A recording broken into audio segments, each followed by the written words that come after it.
Why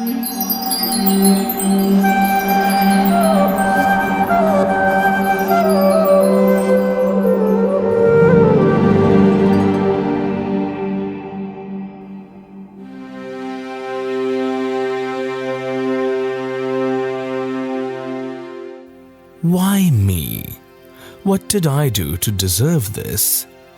The outraged cry that comes from a person who feels he has been unfairly singled out for suffering by cruel providence. Why do bad things happen to good people? The perplexing question that haunts the minds of many when they see good people victimized by painful reverses in life.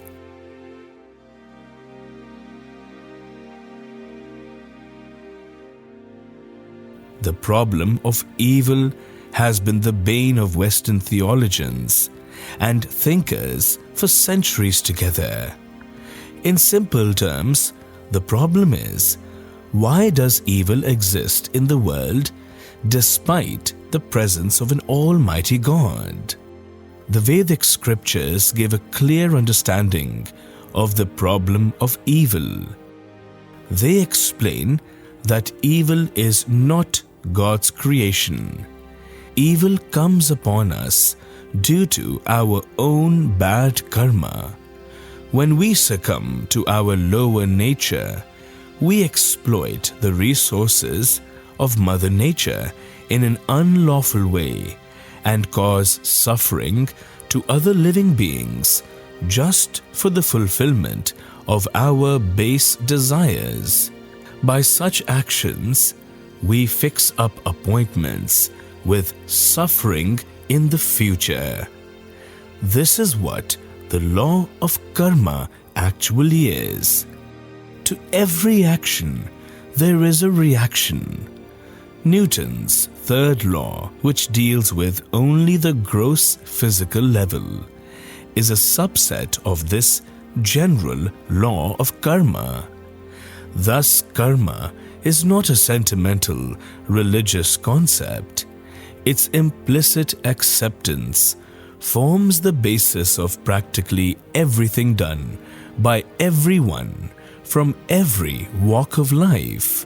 Just try to imagine life without any cause-effect relationship. Chaos would reign supreme. Karma is a simple, logical, and satisfactory explanation for suffering. But the problem is, observations of the world around don't seem to confirm it. Corrupt politicians amass fortunes without being punished. Criminal rogues live in style as underworld dons. Shady businessmen who earn millions illegally are considered the success stories of the times. On the other hand, the upright crusaders of truth are sidelined. The innocent is punished, and the honest languish in poverty. The question then begs itself, where is justice? The renowned thinker Harold W. Percival answers this question in his book, Thinking and Destiny. Law and justice do prevail in human affairs, but effect does not always immediately follow cause. Sowing is not immediately followed by harvesting. The results of an act or a thought may not appear until after a long intervening period.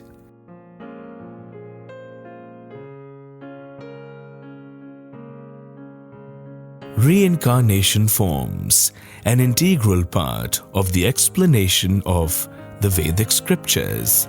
For the seeming contradictions in karma, they assert the eternality of our existence. Our life doesn't begin with birth or end with death. Each one of us is an irreducible, infinitesimal particle of antimatter. spirit. It is this spark which animates the material body that we currently reside in. The body is merely an external covering, like a dress. And just as we give up old and worn-out clothes and accept new ones, the soul similarly gives up old and worn-out bodies and accepts new ones at the time of death. This is what we call reincarnation. The soul is the active principle in the body. He is the doer of all actions, good and bad, and thus it is he who has to reap the fruits of his actions, either in the same life or in a subsequent life. So we can understand that an apparently good person who is suffering greatly is reaping the effects of bad activities performed in this or previous lives. Conversely, a bad person may enjoy temporary prosperity now due to his past good credits. Of course, irrespective of their present condition, the nature of their present activities is certainly going to have its effect. The good will reap benefits and the bad will suffer in due course of time. The principles of reincarnation allow us to view life with a much broader perspective, not from the standpoint of one brief lifetime, which is nothing more than a flash in time, but from the standpoint of eternity. With this broader vision, we can understand how each individual soul is alone responsible for his own karma.